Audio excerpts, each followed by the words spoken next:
Today I am privileged to have Julie Mason-Comintini with us. Um, Sean is back, cruising down the road, and What's this up, is guys? another episode of the Pooling Around Show. Julie, thanks for joining us. Absolutely. How have you been? I have been very well, very blessed. So, have you been playing much pool? No, No. no, not much at all, actually. Very well, less than not Well, much. well, we're going to talk about pool, but what's going on in your life right now? What's the day to day? What's your world consist of? My world, well, I live in an RV. Okay, yep, no. In a really nice RV park, about 20 minutes from my husband and my jewelry store. And I have a jewelry store in Keller, Texas. I am a graduate gemologist, and I do jewelry appraisal. And I do custom design. So that's kind of my second life. So very happy. Yeah, not much house cleaning to do, so that's nice too. Do you miss playing? I do. I do miss it. I really do. I don't miss a lot of the things that go with it, but I miss the competition. You don't miss the lifestyle. No, I really don't. Not much. Not since it's changed for the better. Yeah. I got one question before we get to the bigger questions. Which pool room do you live closest to? Actually, I live close to a pool room called Legends. It's also in Keller, and it's a pretty big room. They've got quite a few. I think they have 3 9-foot tables, and they may. No, I think they maybe took the snooker table out. They've got quite a few uh, Valley bar tables in there, and yeah, so it's a big room. Same one that has the one in League City.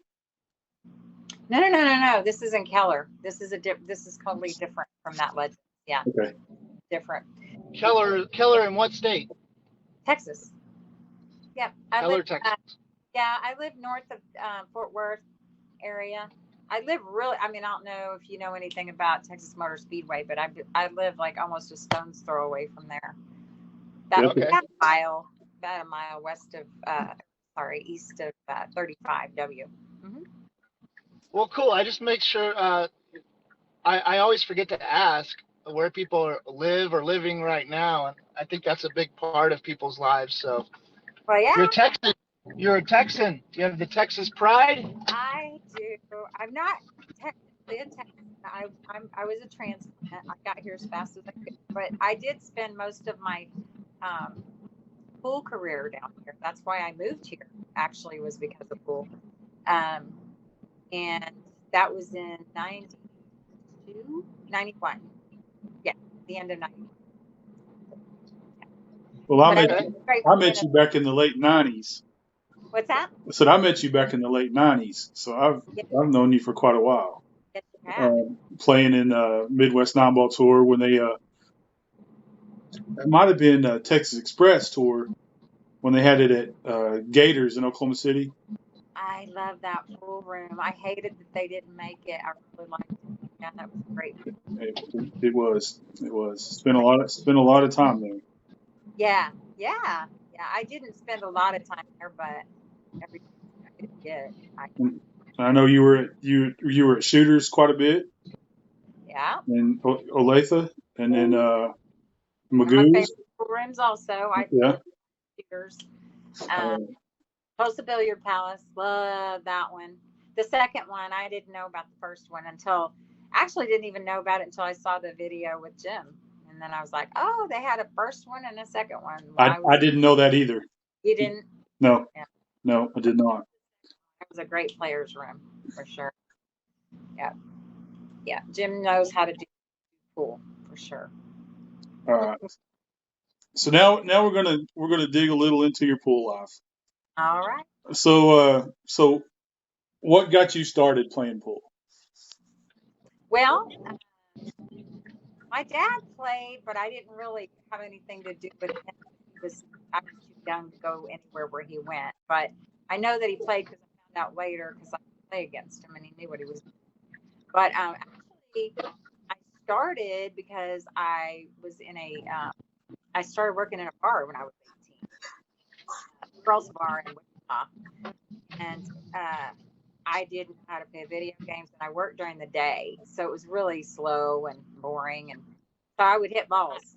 And one night I played with some people after I got off work, and they had leagues out of that bar at the time. At the time, it was Bush League. It was, I guess it's a what is it, APL? No, not APA. APA. Now it's APA, but then it was Bush League, and they would play leagues after, but I never stuck around or anything like that because they only had two pool tables where I was thinking. But on one night after after I got off work and they didn't have a league, one of the guys asked me, if I would play for his team, and I was like, I don't really know anything about it, but I'll do it. And he said, well, you're an athlete. Who taught you how to understand that? And I'm like, nobody taught me anything. I just came over here because I was bored. I didn't get balls. So from there, I started playing leagues in Wichita, Kansas, and probably, I guess that would have been 84, 80, 83, 84. I think I played the first BCA that I played in was actually, I think it was the second BCA that they had. The first one was in Fort Worth, from what I understand. The second one was in Kansas City. Then it went back to Fort Worth, I guess. I don't know. Anyway, that's years ago. And so I played that, and I really, really loved it. I loved the competition. I loved everything about being in a big tournament like that. And I started playing tournaments around Wichita. Like I go to Nebraska and play. And I actually played in a tournament. It's called the Cornhusker Open in Nebraska. And I played, it was 8-ball, and 8-ball counted on the break in the tournament. And Laura Smith, who was ranked 9th at the time, was there and played in the tournament. And there was also a lady named Pat Bartlett that was from Arizona, and she used to be a professional. She wasn't a pro then, but she used to be, and you could tell she played so well. But I defeated Laura twice in that tournament, and I ended up defeating her to be able to play Pat in the finals. So I ended up second, but I really decided at that point that I wanted to pursue this. And then so I started reading the magazine.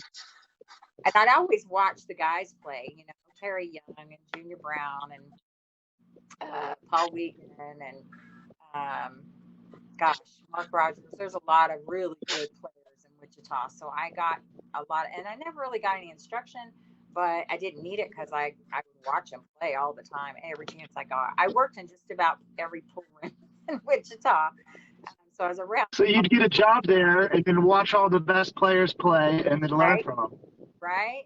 Yeah. One time, well, it wasn't one time, but when I was working at Club Billiards, because I did work in Club Billiards for a while, they used to have what was called a 7-ball ring game. It was just like 9-ball, but it was 7 balls on a snooker table.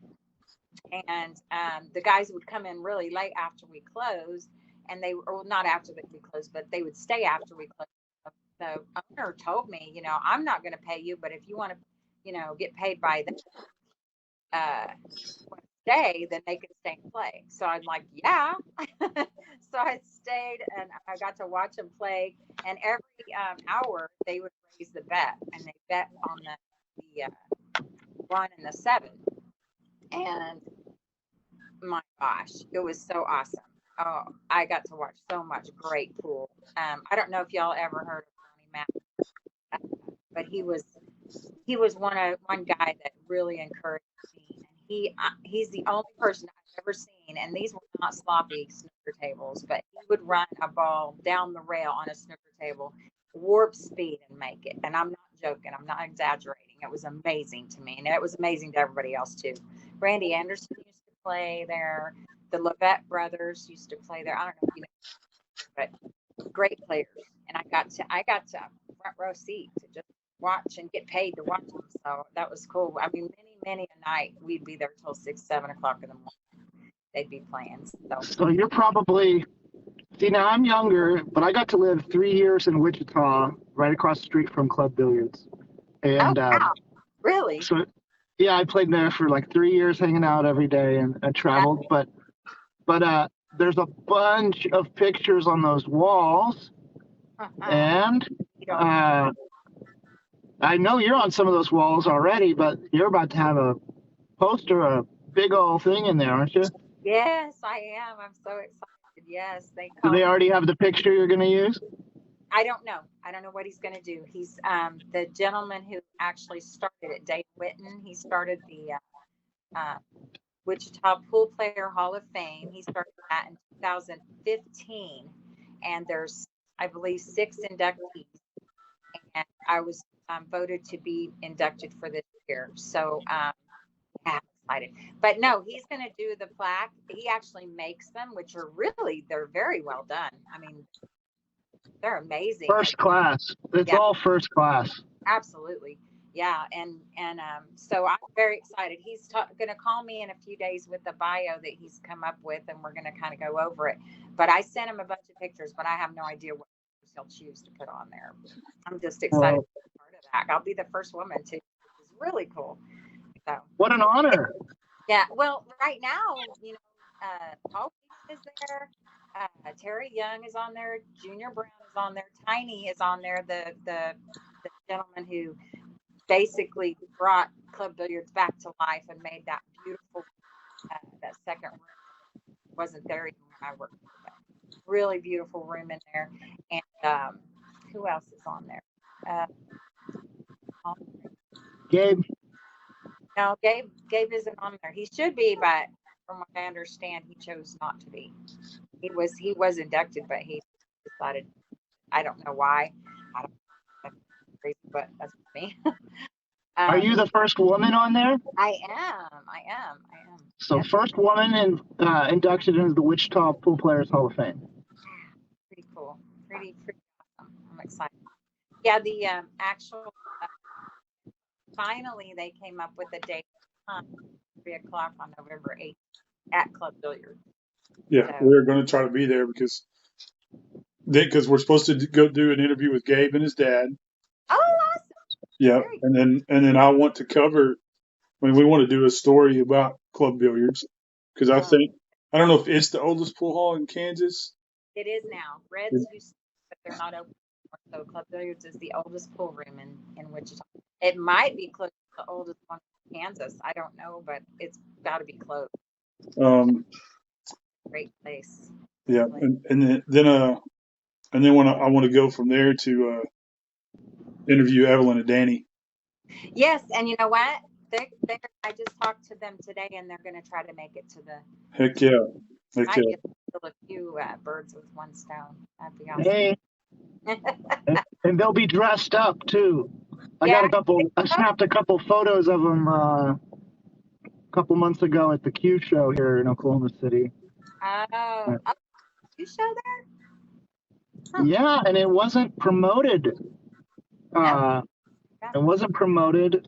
They didn't even know if they were going to be able to have it. But anyway, I got to see some people I haven't seen in 5-10 years. Cool. You know, pool players.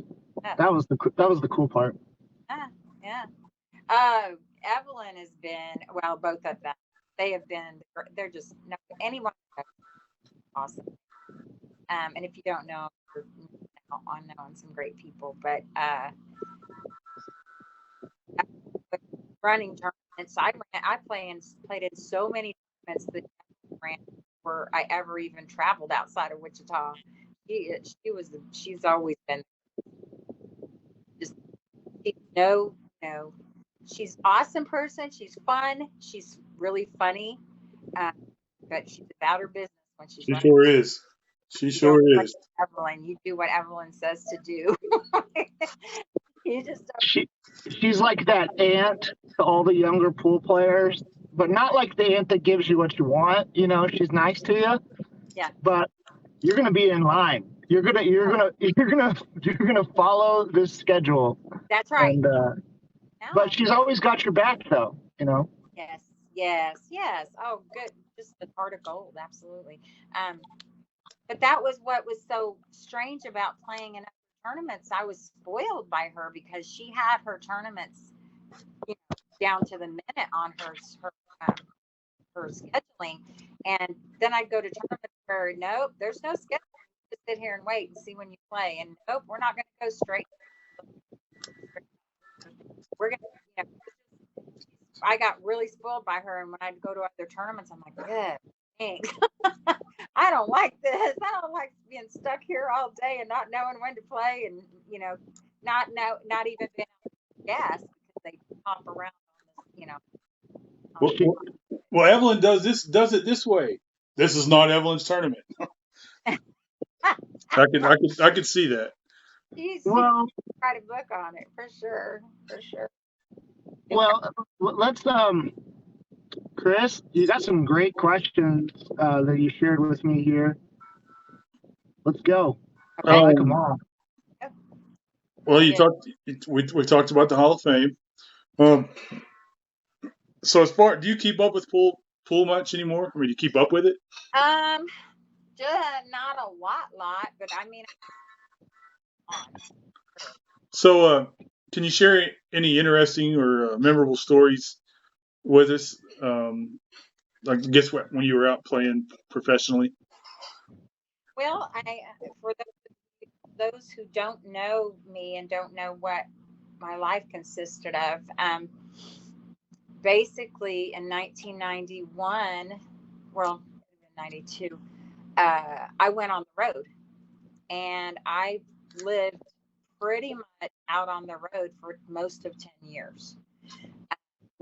And for those of you who don't know who my partner was, it was Coy Nicholson at the time, which is a great pool player. And we traveled, and at the time it was so nice because we had tournaments every weekend somewhere. It was crazy then. I kind of feel sorry for people now because it's not like it was, but there was, like you mentioned before, it was the Texas Express, and then it was the Southwest Nine Ball Tour, and then it was the McDermott National Nine Ball Tour, and then it was the National Nine Ball Tour, and that was like there were 4 different tours, but they evolved into each other, one tour each year. And so I would get the schedule and I could map out our whole schedule for the year. And then if we you're playing shape on the whole year, right? Oh yeah, definitely. And traveling all over. And but then we'd have other tournaments that would pop up. And what was cool was whenever you went to a tournament, we'd get there, we'd leave, say we'd be finished Sunday, we'd leave Monday and go towards the next event. And by the time we got there, we'd usually be there like 3 days, 4 days early if we didn't stop anywhere. And we would get to know what weekly tournaments were going on in that town. So we would go to the weekly tournaments and play in those. And so that's kind of pretty much how we did things. But there was a few times, of course, with the BCA Nationals, we always tried to get that every year. So we try to get qualified. And one year in particular, let's see, how did it start out? I'm trying to remember. Oh, there was a professional event in Seattle, Zillions pool room for me to play in. So we traveled from Oklahoma. I think we were in Tulsa at the time. We traveled from Oklahoma to that tournament pretty much straight through. And we didn't have a lot of money. And I paid my entry fee. I had enough for my entry fee and maybe a couple nights room. And we didn't have a RV at the time. We just drove a little car. So on the way out there, we had to stop because we ran out of gas. I mean, not ran out, but we were going to run out. And we got in a town that, everything was closed and we didn't have enough gas to get to the next town. So we had to sit there and, sleep in the car and wait for the gas station to open before we could get gas. So we get gas, we go on to Seattle, we get there, and I didn't do very well in the tournament. I made 4 or 5 or something. So we left there. Well, before we left there, we weren't sitting on a lot of money, but we needed to make some money to get to Vegas, right? And I'd got a check, so I couldn't cash the check. And this is in the olden days when you had to have an account, and it was just a mess. So I didn't we didn't have, I mean, I'm telling you, we probably had $50 to our name, and we had to get from Seattle to get there to play in Vegas, right? So we pulled into this pool room, and our story was that we were from Kansas, and Coy worked at Boeing, right? Because they all know Boeing up there because there's a Boeing in Seattle. So, and so he got down, and this pool room was a pretty good size, and it had these bleachers that went up about 5 or 6 levels. So I was sitting on the back of one by myself, sitting up there, and he got down with this guy for $10 a game, 8-ball, and like I said, we didn't have maybe $50-$60 at the most in our pocket, and so not very many barrels. And I mean, Coy was playing for the championship of the world. I mean, he was absolutely. I get to the table, and I thought, well, we're probably not going to make much because why would anybody continue to play somebody that doesn't ever miss, right? But actually, they went off pretty good. I think they probably went off at least $100 at it. But one of the guys was sitting in front of me, and I was listening to him, and I'm like, dang, these guys from Kansas play hard for $10 a game. It was funny. So anyway, we get back to Vegas. Okay, Vegas, we got $20 in our pocket when we get there, and we had to pay quarters to get. It wasn't the whatever the tokens they do now, and we had to pay quarters to play. Still, we had our entry fee paid because they were always paid early. So Coyley wins 2 straight flushes on the poker machines, but they were nickel slots. And the first one he won, I think it was like $300 or $400 he won for it. We thought we were in high cotton. It was like, we can eat now. Plus, they give you. I know. That just shows how much gamble you guys have. You have $20, and you're putting any amount of money in machines. That just shows where you guys were at right then. Yeah, and you know what? You don't, when you're on the road, if you broke, nobody's to know about it because you are like, you would be like, it would be like you were a leper. Nobody wants to touch you or be around you. Money, right? So I mean, you can't let anybody know you're broke. So we're off the strip doing this, and it's the first one, and you get comped food too. Whenever you win, they give you tickets for free food, which was even better. So we're like, yes. So then the second time he won it in a drugstore, and he won, but it wouldn't take the last nickel. It would only take 4 of the 5 nickels when he won it. So he didn't get as much, but still, I mean, we were like, it was unbelievable. It was unbelievable how it worked out so anyway. That pretty much answers the question, what challenges did you face on your pool journey? I think we don't even have to ask that one. That would be one, yeah. Well, he ended up getting 3rd, I think, in the men. No, it wasn't. I think I don't remember where he got, but he got pretty high in the men's masters. I won the women's masters, and we got 3rd in the Scotch doubles. So we left there with the cash, but it was not. And that's like 1 million stories to tell you. It's just, you're out there and you're just out there. So yeah, when you were touring, who was your nemesis? Who was that one person that just give you fits? Because I remember always seeing, like around here, I'd always see you or Holly Scholes or Christy Carter. Those are the 3 names that always popped up. Yeah. Well, before that, when Bonnie Coates still lived down in Tulsa, before she moved to Florida, she was a major competitor. We just go back and forth. One time, I don't know if I should tell this. I'll tell you the story. We were playing at Rumors in Wichita in a tournament, in one of their big ones they have. And I think we were playing for third or something. Maybe we were playing in the finals. I don't know.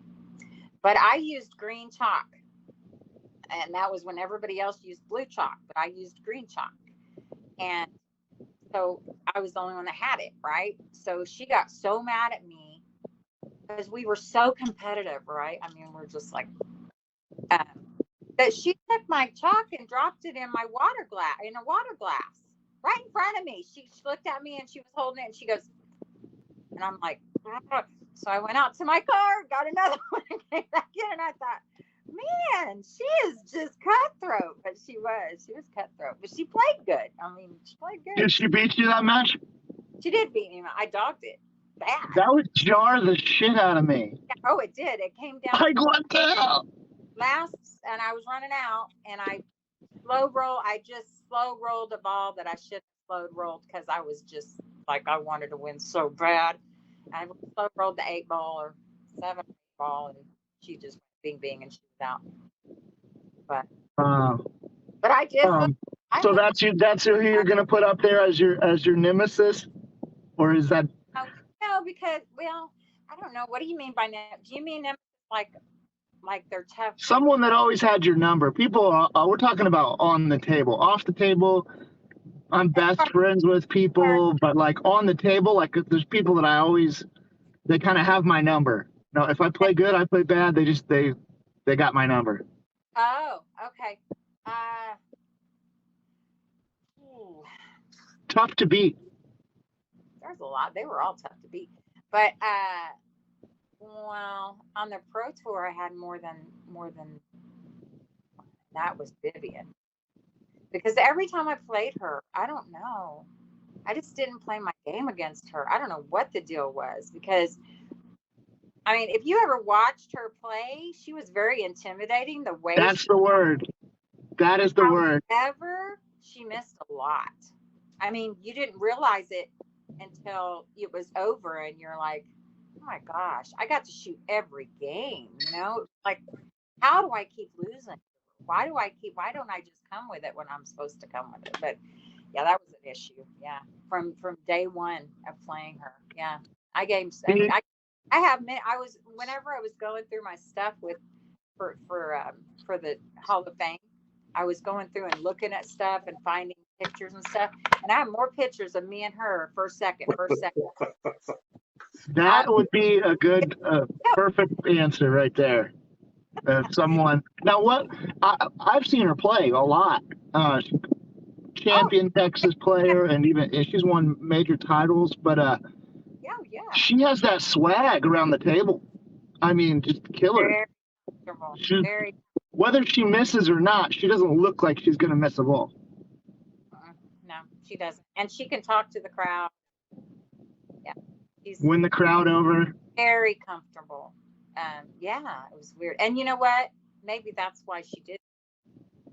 She probably would have been a way better player if she'd have not done that. Not that it wasn't great, and that isn't great. I mean, I haven't heard from her for a lot of years, but I don't know that she's been playing.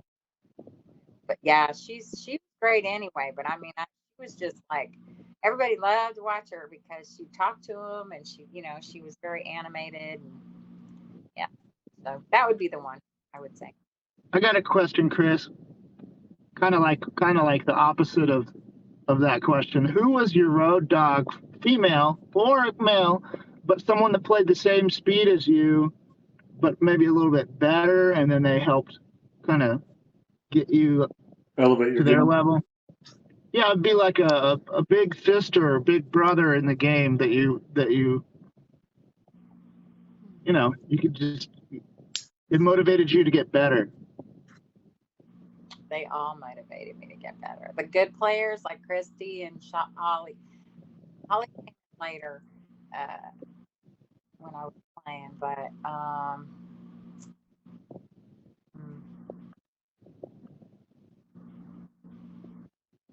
Lori Hyde, Wichita. When I was first starting to play, playing in leagues and stuff, she was the one to Wichita. She was the top female player, and so I was motivated by it way better. As far as uh, see, here's the deal with me, and I didn't realize it was that bad until after the fact. But like before, when I was telling you, when you're out there, and there wasn't a lot of ladies out there traveling and living out there, okay, but when you beat a woman, they take it very personally. Okay, when the guys play, and I mean, they could be like almost fisticuff the guys in a match, and they're having a beer later. I mean, they're totally fine, right? You've seen that happen a lot of times. You're like, oh man, they're never going to talk to each other, and they're best friends.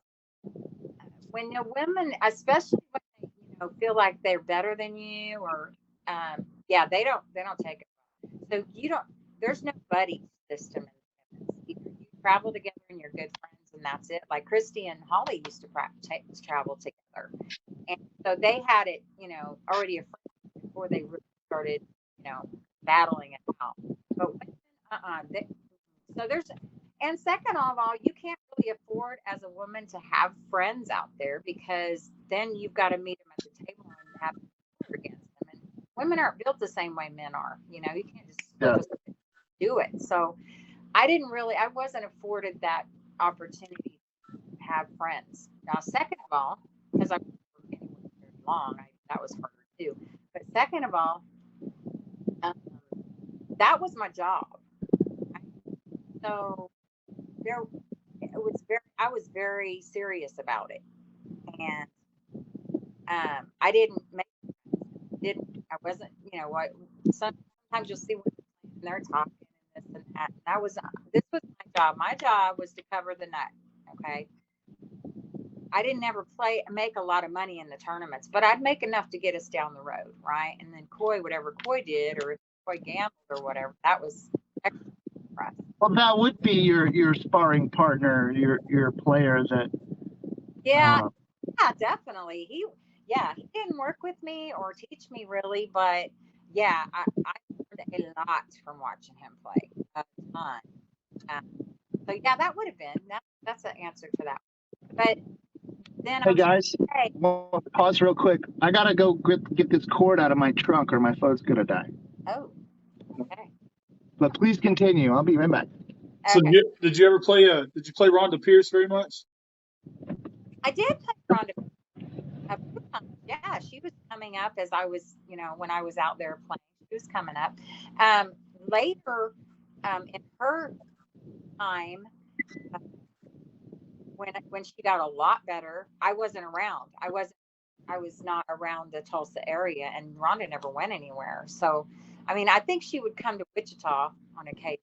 But that was the only time I would really get to ever see her.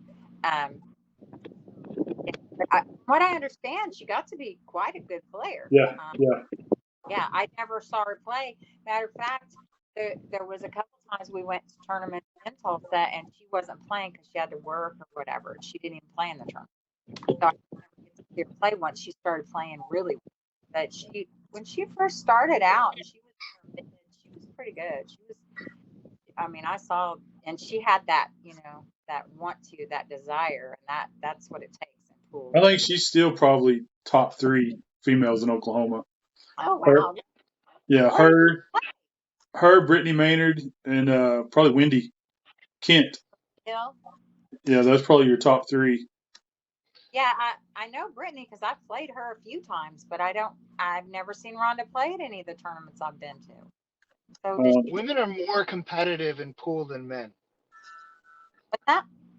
The women in pool are more competitive than men. I think that's unique to pool. You think so? Yeah, if you were going to follow like a reality show that followed around the men's professional pool tour, which there isn't really one. But it'd be way more interesting to follow around the women who like got these grudges against each other, and it's more interesting. It'd be like UFC banter. It would be. Okay, so I was going to ask you, do y'all know what covering the nut means? I do. You know what it means, but do you know where it came from? No. You want to know? First say what it means and then say where it came from. Okay, covering the nut means covering the expenses, covering the entry fees and the gas and the food. That's the nut. That's what gets you down the road. If you don't travel, then the nut, I guess, would be your rent and your major expenses that keep you alive. So that's what uh, where that came from was in the 19th century. The circus would come to town, this little town, and they would come to town. They'd be almost broke, so they would want to get credit from the general store for food and whatever else they needed while they were in town. And then what the general store would do, the owner would come and take the nut off of the wagon wheel, take it off. Yeah. So they couldn't go anywhere. And so at the end of the circus, then they would pay the general store owner and he would give them the nut back. So that's where it came from. Isn't that cool? That is. So, Yeah, I wonder if any of them skipped town and just had an extra nut. It could possibly. They must have been valuable. I mean, I don't know. No, just you can't go anywhere without it.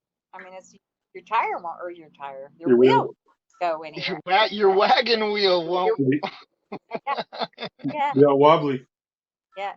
Well, yeah, slightly. Yeah. So anyway, so yeah, there was not any. So what I was getting at that story was, so I didn't make friends, couldn't afford friends. There was no friends.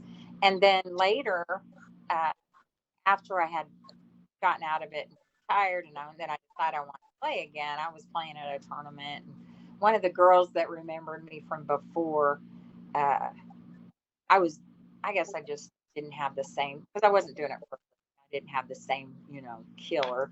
And so she's like, you're nothing like they said you were.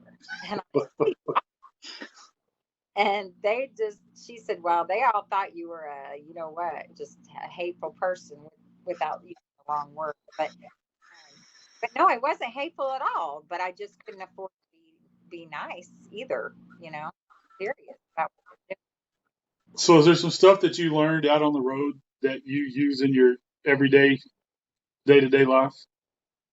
Oh, yes, absolutely. Yes, I'm very into the part of the game. I read everything I get my hands on. A really good one to read is the Inner Game of Golf and the Inner Game of Tennis. Those are great game books for your brain. And using that, the way you control your emotions and you control your anxiety when you have, like, for instance, I do appraisals and I have to have them done by a certain time. My life doesn't stop just because I got an appraisal. So, and it takes me a while. It takes me at least 2 or 3 hours to do a jewelry appraisal, and to sit down and not have my phone ring 18 times in that amount of time, getting interrupted is impossible. So, to really get focused. Focus, that's the word. Yeah, I use the focus that I learned in pool, and I use it in my job and my everything really. I do use it in my time, which I guess now I'm going to be really serious about how old I am. But in my time, we didn't have GPS, so we didn't have cell phones. We had Maps Code, we had the Atlas. That's what I learned. So GPS is really but because you get into a town and then you've got to find the place, right? I mean, it was totally different than it is now, where you can just look it up and put it on your GPS, drive there. You couldn't do that. So I use that a lot for when I'm traveling. And I can do, like logistics of a trip, because I used to do that a lot when we were traveling. So that's something else. Do you think you've become a professional traveler? Like, you can play shape on the next 2 weeks where everything's paid for, and you know who you're gonna eat, where you're gonna eat, and yes. Are you at that level? Actually, my husband, he doesn't really like it. We're getting ready to go to Hawaii for our 20th anniversary Saturday, right? And so I'm sitting here planning everything. Okay, so we're going to go to Honolulu, and then we're going to go to Kauai. going to go to Maui and we're going to do this and that. Like, whoa, this is a vacation. No, this is your itinerary. That's right. Exactly. He's like, Yeah. I will plan every minute of our trip. I'm like, I can't help it. But, yeah, because you had to. You couldn't make a mistake in your planning out there on the road trying to make the nut or trying to make any money. No. You can't make any mistakes. No. I mean, there were lean times. There were some lean times, but yeah, for the most part, you better be smart. You're on. Well, enjoy your trip. That's going to be really cool, and congratulations on staying married so long. Thank you. Hawaii's awesome. Okay. Have you been there? Yes. Yes. Yeah. Where did you go? To Maui. Ooh, nice. So the store I got that at burned down. Oh, it was in Lahaina. And that's to me that was the best part of Maui. Was it? Yeah. Yeah, it was.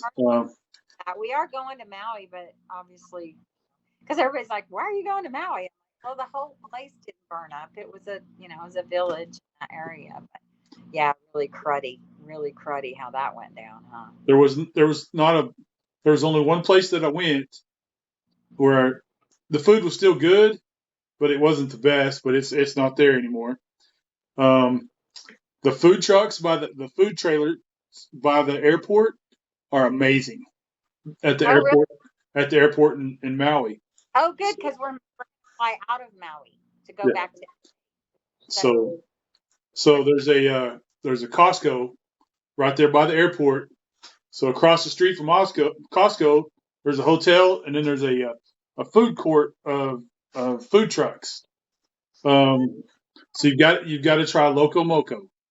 Loco Moco? Yes, it's rice smothered with brown gravy with either pulled pork or a hamburger patty and either scrambled or a fried egg. It's amazing.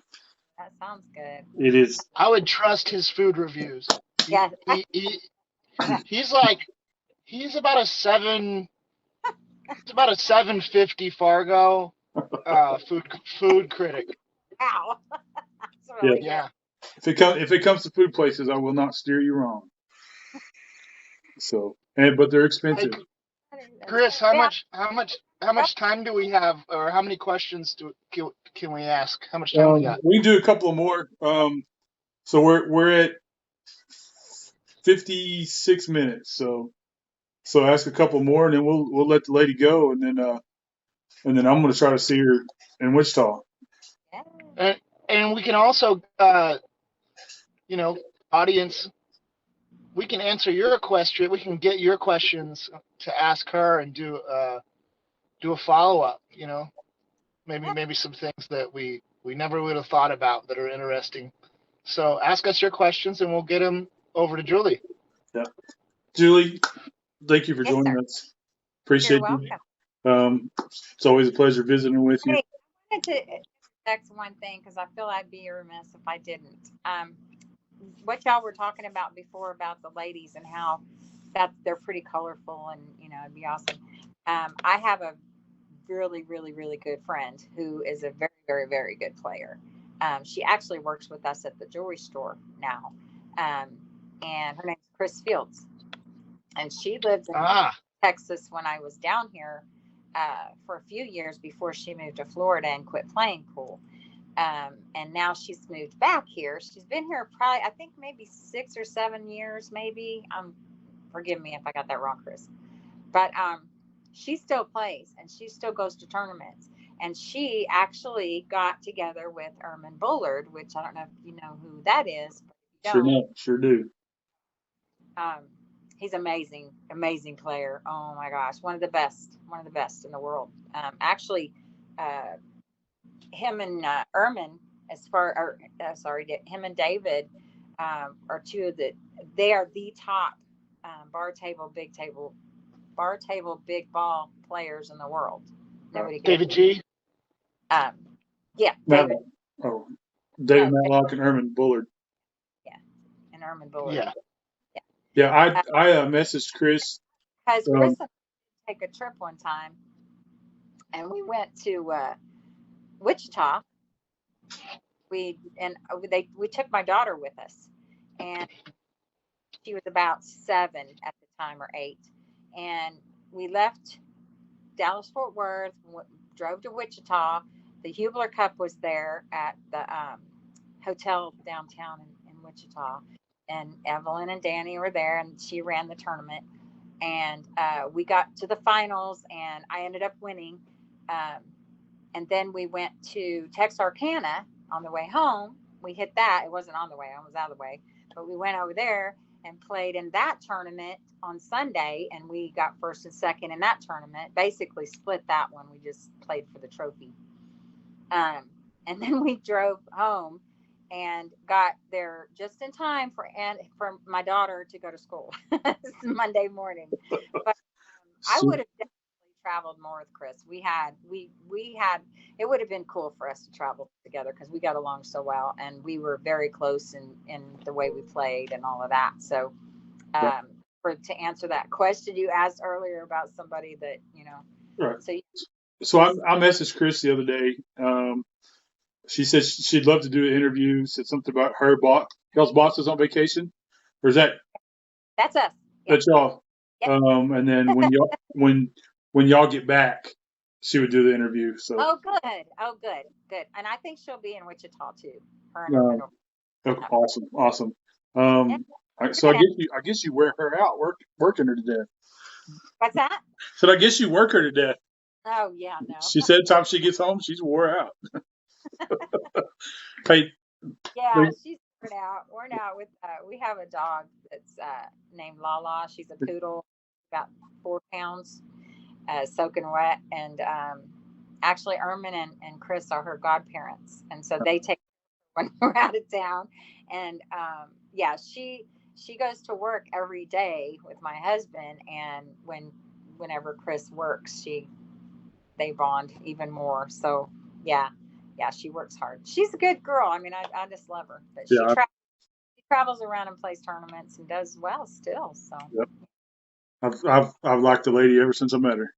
Yeah, so. Good people. Yeah. Very blessed. Thanks for being on the show. I guess Sean's phone died. So, guys, if y'all enjoyed this content, like, subscribe, and share, and give us a thumbs up, and leave a comment and let us know how we did. And we'll see y'all next time on the Pulling Around Show. All right. Bye. Bye, Julie.